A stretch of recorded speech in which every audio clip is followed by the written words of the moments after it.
31 डिसेंबर 2025ची ती तारीख होती. रात्रीचे 9 वाजलेले होत्या. रमेशच्या ढाब्यावरती एक ट्रक येऊन थांबली होती. ओळखीची ट्रक असल्यामुळे त्याने त्या साईडला लावायला सांगितली. त्या ट्रकचा ड्रायव्हर खाली उतरला नाही. 9 वाजल्या, 10 वाजल्या, 11 वाजल्या.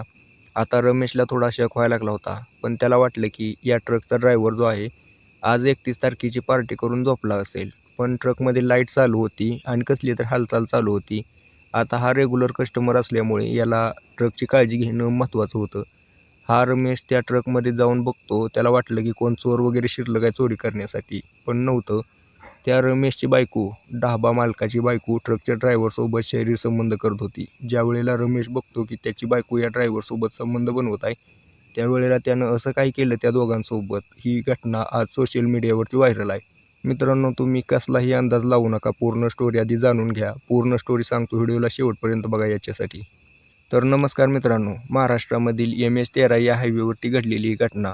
तर मित्रांनो, या घटनेला सुरुवात होते 2020 पासून. 2020मध्ये रमेशने त्याच्या पत्नीसोबत मिळून MS-13 या हायवेवरती एक ढाबा टाकला होता. सुरुवातीला तर एकदम छोटी सुरुवात होती टपरीपासून, पण त्याला रमेश ढाबा असं नाव दिलेलं होतं. हा रमेश ढाबा एकदम चांगला चहा बनवायचा. त्यामुळे जाणं येणाऱ्या ज्या ट्रक ड्रायव्हर आहेत, कंटाळून तिथं येऊन थांबायचे, चहा प्यायचे. त्यामुळे त्यांना हा जो ढाबा आहे, याची चांगला चहा वाटल्यामुळे यांनी प्रसिद्धी करायला चालू केली. हळूहळू याने वडापाव ठेव, नाश्ता ठेव, जेवण बनव असं करत करत पैसा जसा येईल तसं त्याने या ढाब्याला मोठ्या पद्धतीने बनवलेलं होतं.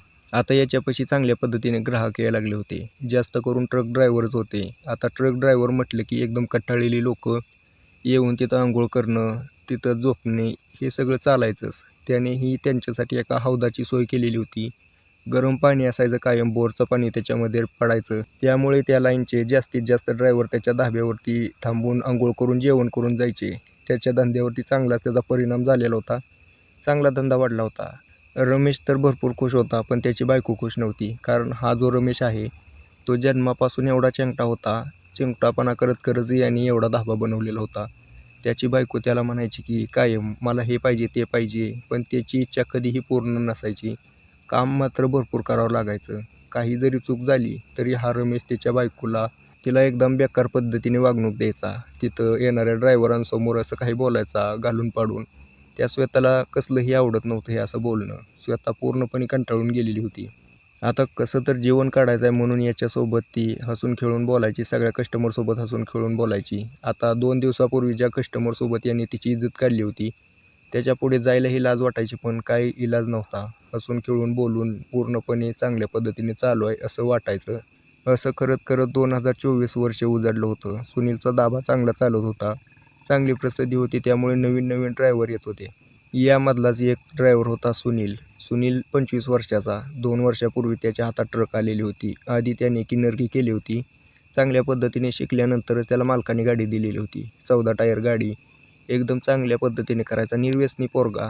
25 वर्षाचा, दिसायला एकदम सुंदर, पण परिस्थितीने त्याला याच्यामध्ये ढकललं. कारण असं होतं की त्याचे वडील अगोदर साखर कारखान्यामध्ये काम करायचे, पण त्या कारखान्यामध्ये काही अपघात घडल्यामुळे त्याचे वडील अपंग झाले होते. आई तर पहिल्यापासूनच गृहिणी होती. तिला बाहेर काम करायची सवय नव्हती, त्यामुळे ती काही करू शकली नाही.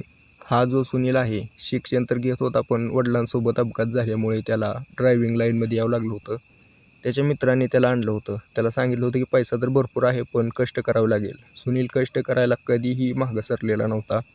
कष्ट कायम करायचा. त्याला फक्त पैसा पाहिजे होता. त्याला घरची परिस्थिती बदलायची होती. बघत बघत 19व्या वर्षी आलेला हा सुनील आता 25 वर्षाचा झाला होता. चांगला परफेक्ट ड्रायव्हर. त्याच्या मालकाचा हा फेवरेट ड्रायव्हर होता. 3-4 गाड्या होत्या त्याच्यापाशी, पण हा सगळ्यात फेवरेट ड्रायव्हर. कारण एक नंबर काम करायचा. एक ट्रिप जास्त मारायचा, जास्त फायदा.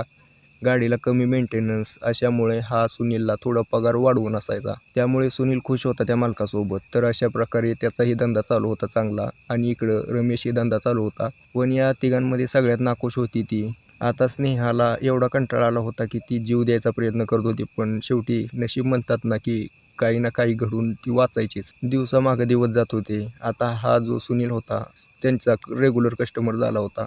जेव्हा पण हा सुनील त्यांच्या ढाब्यावरती यायचा नाश्ता करण्यासाठी, त्यावेळेला ही स्नेहा त्याच्याकडे कायम जायची, त्याच्यासोबत गप्पा मारायची मनमोकळ्यापणाने. कारण तिला वाटत होते की हा चांगला पोरगा आहे आणि याच्यासोबत तिची चांगली मैत्री झाली होती. आता सुनील ज्यावेळेला पण त्यांच्या त्या हौदावरती अंघोळ करायला जायचा, की स्नेहा लपून छपून त्याला बघायची. आता या सगळ्यामध्ये स्नेहाचं तर मन त्या सुनीलवरती आलं होतं, पण सुनीलला याच्याबद्दल कसलीही कल्पना नव्हती. सुनील यायचा, जेवण करायचा, अंघोळ करायचा, निघून जायचा बिल वगैरे देऊन. जेव्हा पण सुनील यायचा त्यावेळेला ही स्नेहा पळत पळत जाऊन त्याला जेवण दे, हे दे करायची, एक्स्ट्रा म्हणून काहीतरी द्यायची.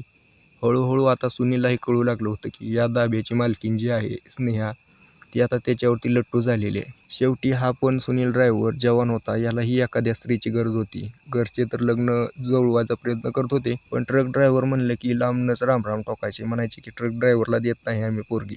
तसं तर याच्या घरी एवढी काही संपत्ती नव्हती की कोणीही त्याला पोरगी देईल, पण चालायचं होतं. आता सुनील पण या सगळ्या गोष्टीला कंटाळून गेला होता. त्याला समोरून एखादी जर स्त्री अशी भेटती म्हटल्यानंतर तो कशाला सोडेल. स्नेहा दिसायला एक नंबर, तिची काया, तिचं शरीर पूर्णपणे एक नंबर होतं, पण तिचं मन जे होतं ते अस्थिर होतं. हे सुनीलने ओळखलं. सुनीलच्या लक्षात आलं की ही जी स्नेहा आहे ती एकदम नाखुश आहे. ज्या वेळेला पण स्नेहा जेवण द्यायला यायची त्यावेळेला आसपासची ड्रायव्हर म्हणायची की एवढी सुंदर बाई आणि तिचा नवरा असा करतो तिच्यासोबत, खूप हळहळ व्यक्त करायचे. हे सुनीलच्या कानावर पडलं होतं. आता सुरुवातीला या दोघांमध्ये साध्या सिंपल गप्पा, कुठून आहे, किती पगार मिळते, कसं काम चालतं, हे सगळे गप्पा. आणि हा सुनील पण तिच्यासोबत नॉर्मल गप्पा मारायचा. याच नॉर्मल गप्पा या दोघांमध्ये कधी अश्लील गप्पामध्ये बदलल्या त्यांनाही समजलं नाही. हळूहळू आता हे रात्रीचे विषय काढायला लागले होते. त्यावेळेला स्नेहा म्हणायची, हा जो रमेश आहे एकदम नीच नालायक प्रवृत्तीचा माणूस, दारू पिऊन माझ्यासोबत कसेही कृत्य करतो, मागणं पुढणं, बेकार वाटतं मला, ते सहन होत नाही. आणि एवढं करून पण मी दिवसभर काम करून पण माझ्यासोबत सगळ्या ड्रायव्हरांसमोर असं वाईट वागतो. सुनील म्हणाला की तुमच्यासारख्या स्त्रीला एखाद्या राणी बनवून ठेवायला पाहिजे, पण हा जो रमेश आहे तुम्हाला नोकरानी बनवून ठेवलंय. हे तुमचं काम नाही की तुम्ही हे करावं ते करावं, एखादी कामावाली बाय ठेवावी. स्नेहा म्हणाली, आता हे त्या माणसाला समजलं तर ठीक आहे ना, तुम्हाला समजतंय. हा सुनील म्हणाला की मला असंच नाही समजत, माझं तुमच्यावरती प्रेम आहे. आता ही स्नेहा मनातल्या मनात खुश झाली, पण स्नेहाने अशी काही ॲक्टिंग केली की सुनीलला वाटावं हे काय घडलं माझ्या हातून. आता ही आपल्याला स्नेहा चोप दिलं असं वाटलं, पण तसं काही घडलं नाही. हळूहळू स्नेहा ही त्याच्यासोबत चांगली रुळायला लागली. आता या दोघांमध्ये चांगलीच घट्ट मैत्री आणि चांगलंच प्रेम झालं होतं. ज्या वेळेला पण सुनील यायचा त्यावेळेला प्रियाला ट्रककडे बोलवून घ्यायचा. गप्पा चालू होत्या, पण हळूहळू या दोघांनी संबंध बनवायला चालू केले होते. हा जो रमेश आहे जेवण बनवण्यात व्यस्त असायचा, त्यावेळेला तेवढंच 5 मिनिटात हे शरीर संबंध बनवून मोकळे व्हायचे. ही स्नेहा आजकाल खुश राहायला लागली होती. हा बदल या रमेशलाही जाणवत होता आणि खास करून हा ज्या वेळेला सुनील त्या ठिकाणी यायचा त्यावेळेला जास्त खुश असायची. आता सुनीलला थोडं वाटलं की असेल मैत्री वगैरे झाली असेल, त्यामुळे वाटत असेल तिलाही आपण असं बोलतोय, त्यामुळे या दोघांमध्ये मैत्री झाली असेल. त्याने विचार केला नाही. थोडा शक तरी येत होता त्याला, पण तो काय बोलला नाही. शेवटी कस्टमर आहे, त्याला एकट्याला काय बोललं तर सगळी ट्रकवाले निघून जातील म्हणून तो शांत होता. 2 जानेवारी 2026च्या सकाळी 10 वाजता सुनीलचे वडील पेपर वाचत बसले होते, मोबाईल साईडला ठेवून. त्यावेळेला त्यांचा मोबाईल वाजतो आणि तिकडून म्हणतात की हा नंबर कोणाचा आहे. सुनीलचे वडील म्हणतात की माझा पोरगा सुनीलचा आहे. काय झालं, कोण बोलतंय. तिकडून म्हणतात की आम्ही पोलीस स्टेशनमधून बोलतोय आणि तुमचा पोरगा पोलीस स्टेशनमध्ये आहे, या लवकर. सुनीलच्या वडिलांना वाटलं की काहीतरी ॲक्सिडेंट वगैरे झालेला असेल, त्यामुळे त्याला पकडलंय. ज्या वेळेला ते तिथं जातात त्यावेळेला त्याची बॉडी पडलेली आहे. आता यांना काही समजत नाही, मोठमोठ्याने रडायला लागतात. त्यावेळेला पोलीस त्यांना सांगतात की आम्हाला याची बॉडी हायवेच्या कडेला पडलेली दिसली, 2 दिवस तिथंच पडलेली होती, कुणी सांगितलं. आता त्यावेळेला पोलीस म्हणतात की याची कोणासोबत दुश्मनी वगैरे जे की याला मारू शकेल.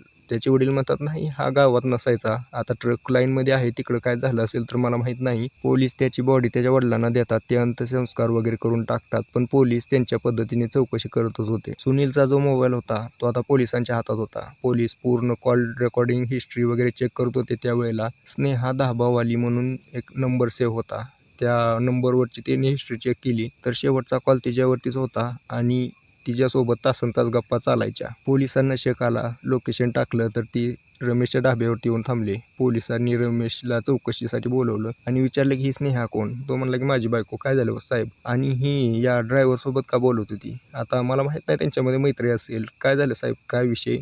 त्यावेळेला पोलिसांनी सांगितलं तर तो म्हणला की चांगला होता पोरगा, माझ्या ढाब्यावरती येत होता जेवण वगैरे करायला, शांत होता, कोणी केलं असेल असं. पोलीस रमेशला म्हणले की ते जाऊ दे, तुझी बायको कुठं आहे. तो म्हटला की ती माहेरी गेली, 2-3 दिवसानंतर येईल. एक काम कर, तिचा माहेरचा ॲड्रेस द्या आम्हाला, आम्ही जातो. त्यावेळेला तो आता उडवाउडवीची उत्तरं द्यायला लागला होता. पोलिसांच्या पूर्ण गोष्टी लक्षात आली. शेवटी पोलिसांचं हेच काम आहे, एखाद्या धाग्यावरून ते पूर्ण सुतापर्यंत जाऊ शकतात. पोलिसांनी त्या रमेशला ताब्यात घेतलं आणि बेदम मारहाण केली, 3rd डिग्री दिली. त्यावेळेला त्यानं पूर्ण गोष्ट सांगितली.